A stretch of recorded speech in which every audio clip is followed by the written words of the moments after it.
Delighted for the opportunity to welcome to This Week in Virginia Megan Rhyne, who's the Executive Director of the Virginia Coalition for Open Government. Love that name, Open Government. And I think from looking on your website, which is just chock full of all kinds of great information, that the coalition has been around since 1996. So it's soon coming up on its 25th year. Yeah. Let's hope that we can actually celebrate it in person. Yes. I would encourage people before we get to talking about issues to go on the website and even to take a look at that long list of entities that provided the initial funding to get it started. Quite a variety, even including at least one local government's on that list, which I found that was exciting. And then also look at the ones who are continue to be the sponsors. And it's a cross section. It's not ones that are considered to be on this side or that side of other issues, but it really is a coalition of support from individuals and from businesses. And I don't mind at all saying that there's an opportunity, if they check on that site, that they can become someone who also helps see the coalition move forward into its 25th year. So, but now you haven't been with the coalition all 25 years. No, but actually in some capacity, I've been with them for 22 years. Oh, you have? Yes. So they, back in 1998, they got a grant to take all the opinions that the Attorney General had issued interpreting FOIA, and take all those opinions and put them on our website. It was the only place that was putting all the FOIA opinions in one place, and we combined them with the Supreme Court decisions as well as any circuit court decisions we could find. So they hired me to do that. And then after that, they kept finding grants for me to do this, that, or the other thing. But I didn't become the executive director until 2008. Okay. Well, your history has been with it almost from its very beginning. Yeah, I didn't do the heavy lifting of getting it off the ground, but once it was up and running, that's when I came in. Right. For those who've been around Virginia government, the name Frosty will certainly stand out as one who really was key and involved in getting it, doing that initial lifting. Yes, he was tireless in that regard, and he knew everybody. So he was really able to leverage relationships and convince people of why they needed to be a part of this. And I wish I had his schmoozing skills. Yes, he was good at that. Well, let's jump into some subjects. And I thought in particular a way that maybe to kick it off would be what has really been unique for the last several months that the coalition and you've been dealing with during this time of the pandemic, because it has certainly produced all kinds of challenges in every arena thinkable. And I'm sure with regards to open government, it has too. So what's happening in that? And then we'll move into other hot topics that are ongoing, whether or not there's a pandemic. Right.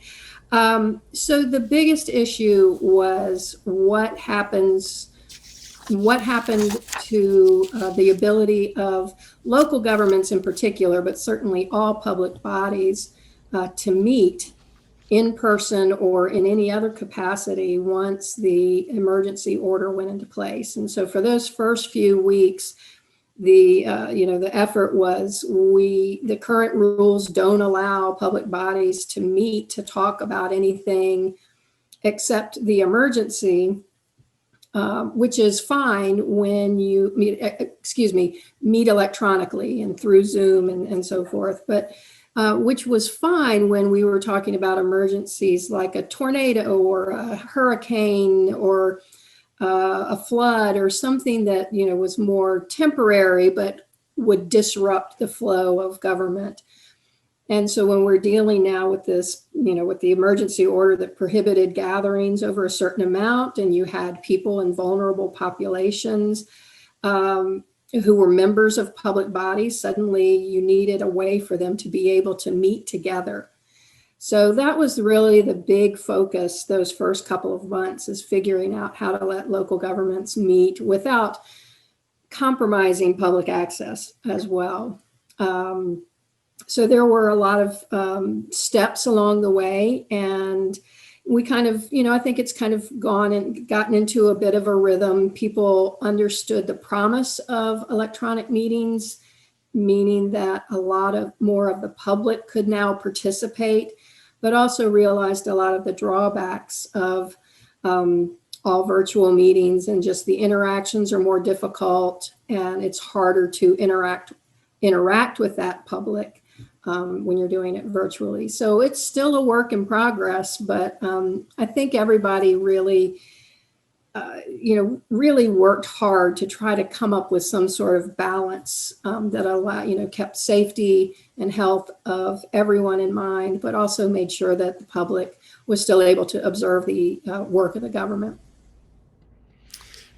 Megan, the word transparency is tossed around quite a bit in your arena and in the Coalition for Open Government. When you speak of transparency, how would you, I'm not so much looking at definitions, but how would you describe transparency? Because I know, I think most everyone would say, oh yes, I'm for transparency.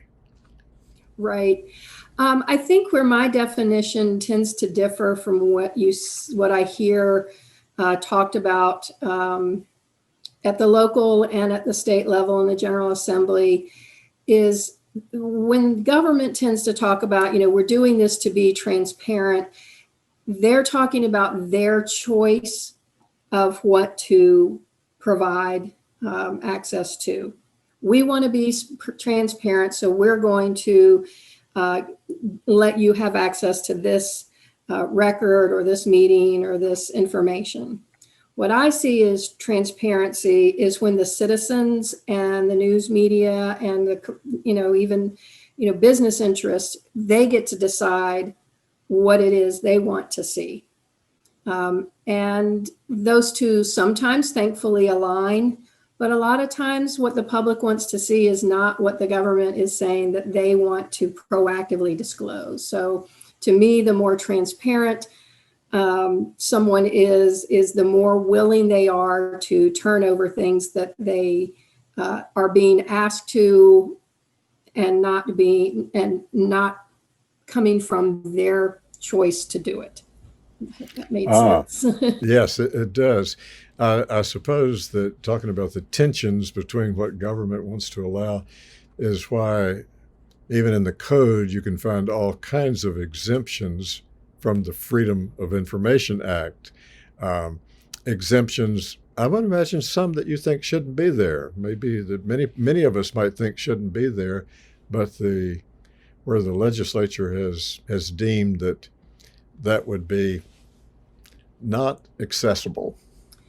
Right. And, something I'm not sure if a lot that people are often aware of is that the Freedom of Information Act itself has a lot of exemptions. It says you don't have to disclose this record. You can, you may choose to, but you don't have to. So there are those things that are in the actual statute. But then throughout, as you just mentioned, throughout the entire rest of the code, there are all these places where it says, thou shalt not release this information. And that's where I think people can stumble because they're not expecting it. They're like, well, I looked in the Freedom of Information Act and it didn't say that. And it's like, yeah, well, it's not in the FOIA. It's over here in this other title. And it says, no, we can't release it. Well, and I guess that leads me into another subject that even has been in the news recently, and that is you get a report, but then so much is redacted. I mean, that's a word that jumps out there, and you say, well, okay, I paid what I needed to pay, what I was told I had to pay to get this, and I didn't really get anything because they have redacted. And I guess the ability of the entity that's providing it, well, let me rephrase the question. Is it completely in the hands of the ones who's releasing the information to decide what's to be redacted, or how do they do that? Yes, it is. It's this redaction is based on those same exemptions. So what redaction is trying to get at is that the times when you have something that has clearly public information, no exemptions apply, but then you have something in there that has been designated as something that can be withheld. And, sort of a quick and easy way to think of it is, something that might have our social security numbers on it, that they can redact that, and otherwise it might be a public record. But people can get very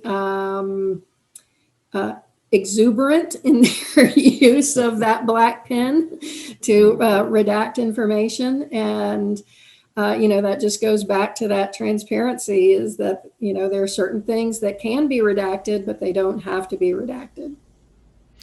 Does something like that ever end up in the courts, or who's the, so I choose to redact, and you say that I can't imagine that all that needs to be redacted. How does that ever get resolved, or does it?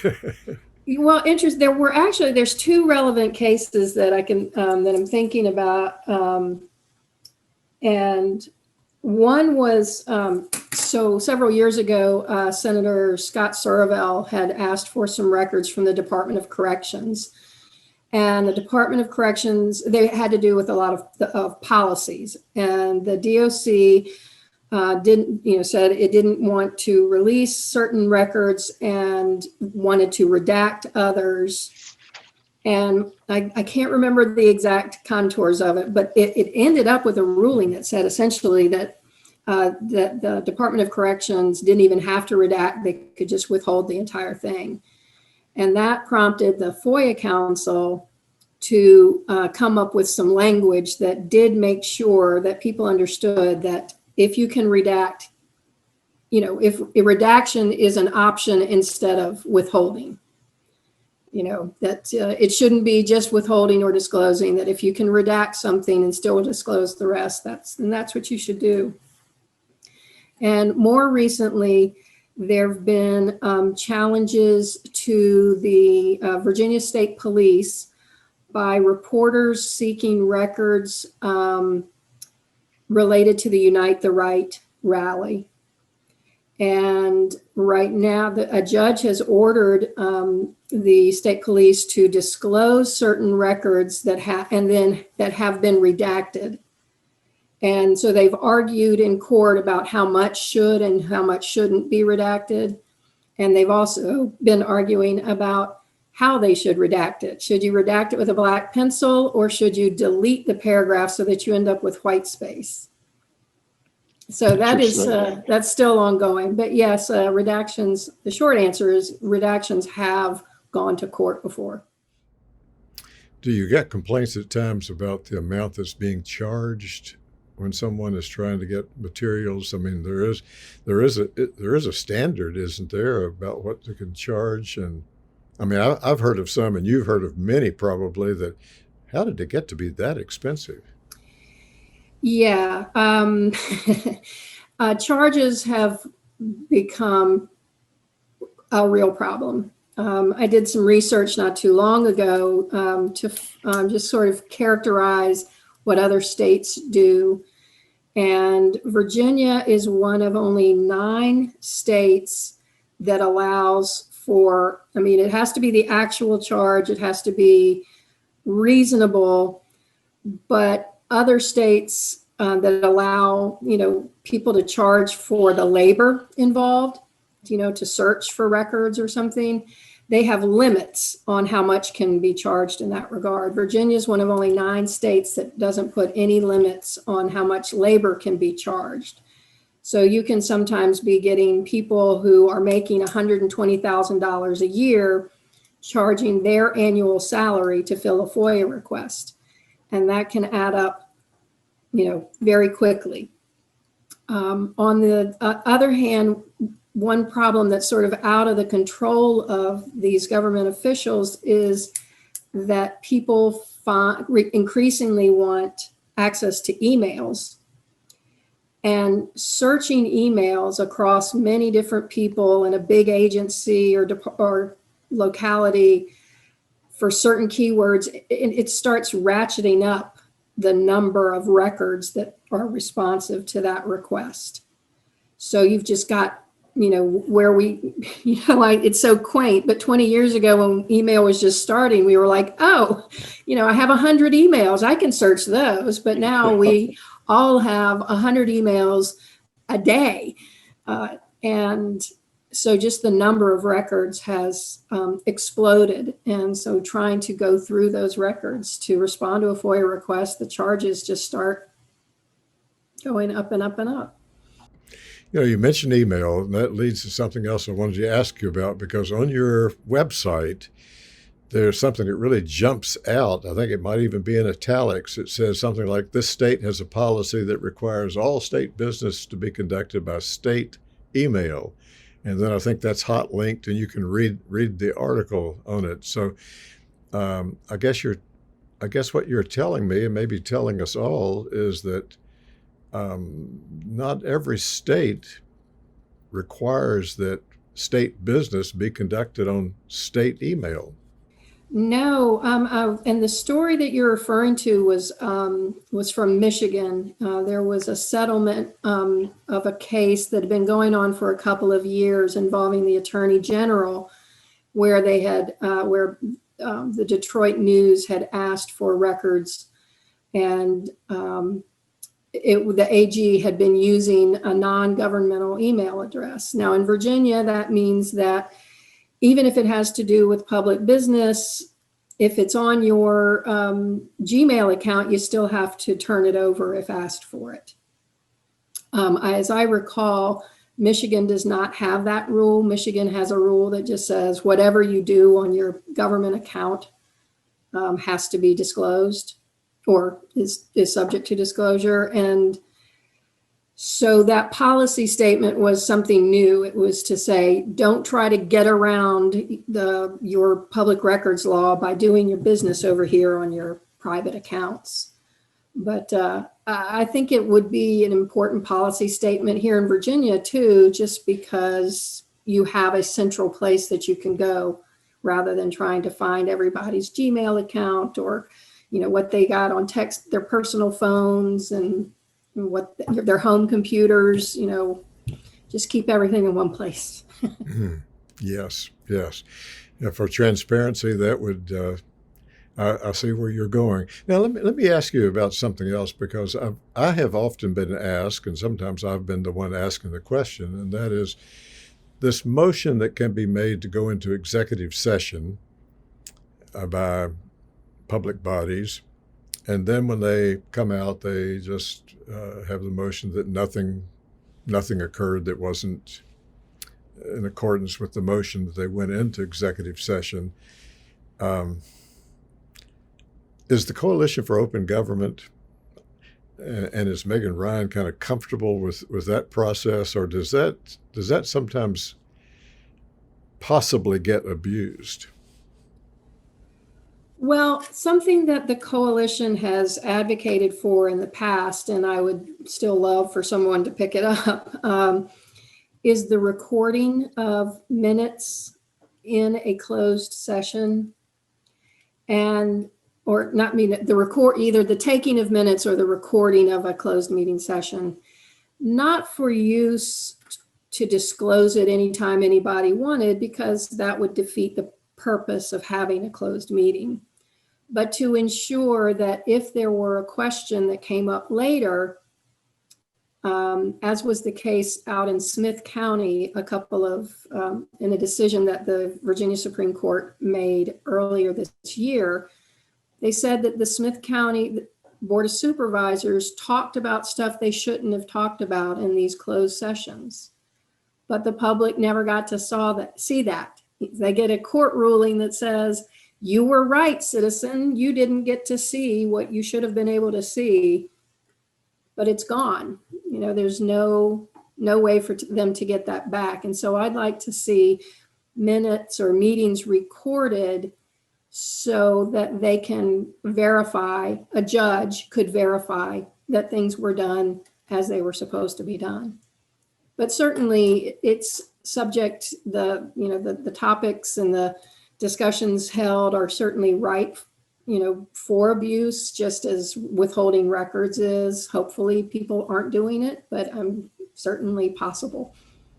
Not being familiar with that case, I wonder how it came to light that maybe something wasn't being discussed. Is each member has to vote individually afterwards. So did some member vote no or vote against the motion when they came out of executive session, or how? Unless something like that happened, how would one ever even have a question about whether something was wrong? That's a great point, and I don't remember the exact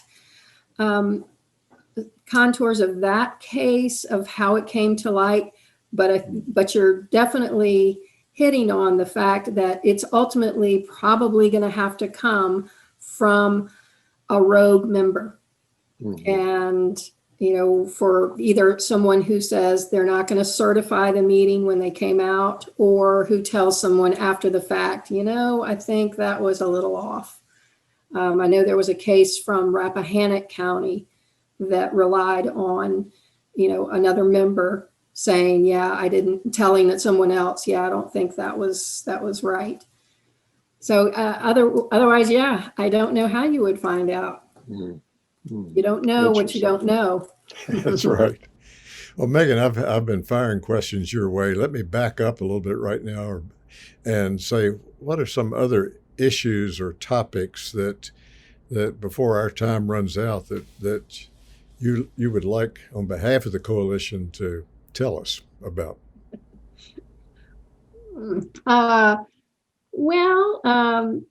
I think the hot button issues of the day involve the parole board report that we talked about redaction, but in this case you have a report that has not only been redacted, but you have several entities each kind of pointing the finger at each other as the reason why the report can't be released in total.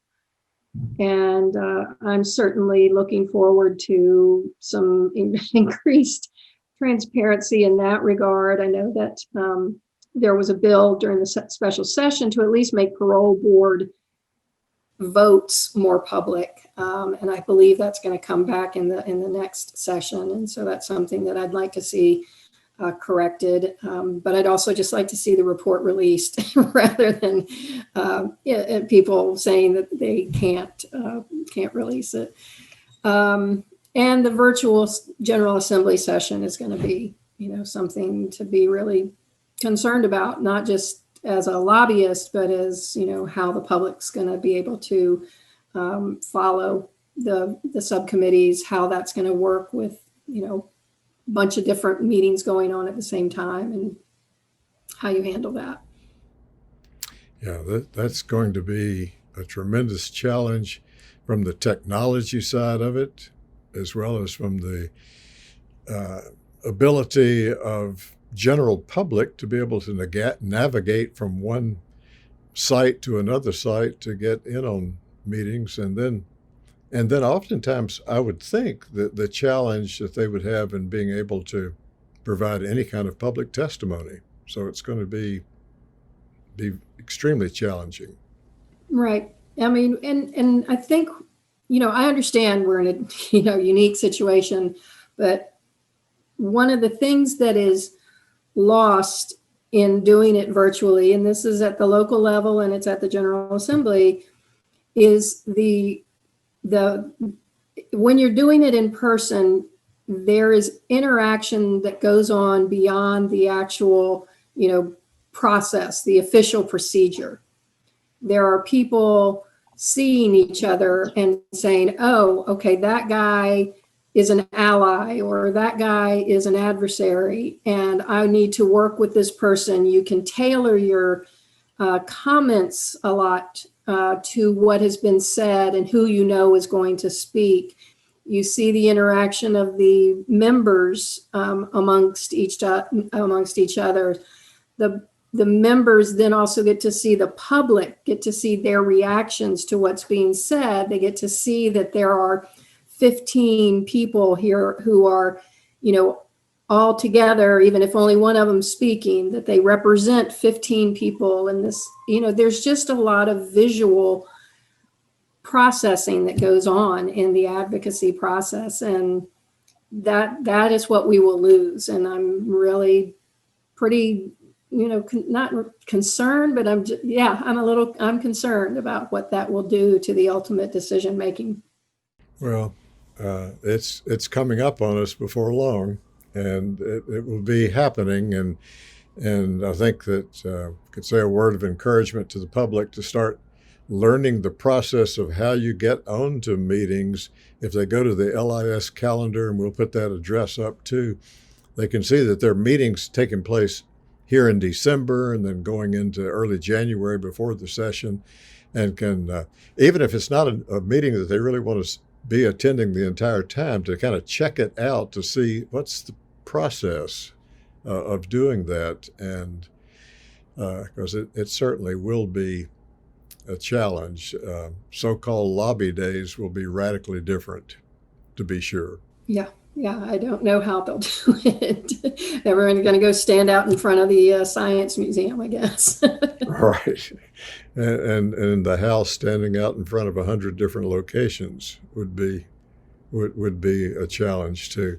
Megan Rhyne, Executive Director, Virginia Coalition for Open Government. Thank you so much for being on This Week in Virginia, and appreciate all that you do and appreciate your report to us today. Well, thanks for having me, David. You've always been a great supporter of open government and of our organization, and I always appreciate the opportunity to speak with your audience. Thank you.